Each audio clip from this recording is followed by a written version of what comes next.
Several arrests were made at last night's protest, and protesters took to the streets again this evening. Tensions escalated in downtown Omaha last night as protesters clashed with police.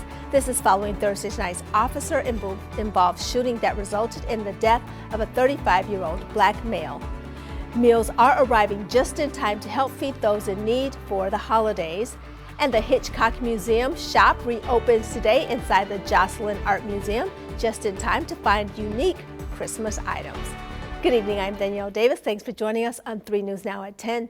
New tonight, we now know the names of the 2 Omaha police officers involved in Thursday night's fatal shooting of a 35-year-old black man after a routine traffic stop. They are 29-year-old Dan Faulkner and 31-year-old Richard Martiner.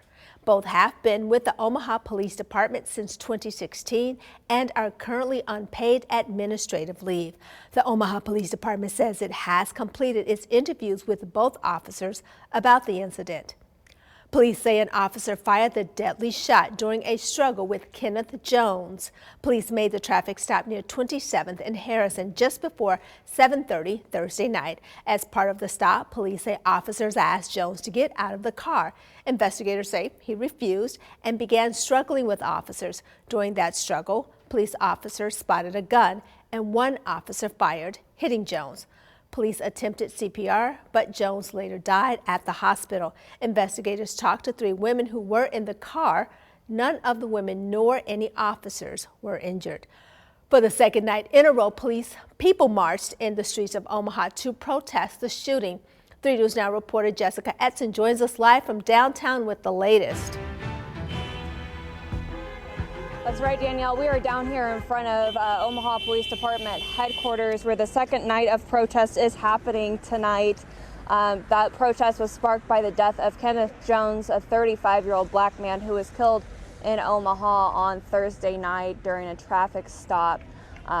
Protesters here are gathering, asking that the body cam footage that the 2 officers who were involved in that shooting, the body cam footage that they would have had on their person be released to the public. Now, Mayor Stother did say a few days ago that Omaha Police Department is not in charge of whether or not that is released to the public, but protesters are still here asking that it be released to the public so they can make their own decisions. Now, we did learn the names of those 2 officers a little bit earlier today, and they are on paid suspension right now, but the protesters here are wanting, again, to view the body cam footage to decide, kind of make their own decision, let the community make their own decision. Now, there probably will be a grand jury investigation into this shooting, as most police-involved shootings do get those.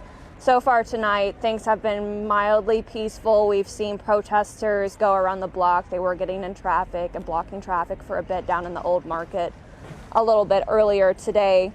And a little bit crossing over the line to police headquarters. There's a tape barrier that is up there that they've been crossing over a bit today that police are trying to maintain. But so far, no physical altercations between police and protesters. Fairly peaceful compared to last night when there were 2 arrests and 3 citations. We'll keep you up to date on the situation, but for now, back to you in the studio. Great. Thanks so much, Jessica.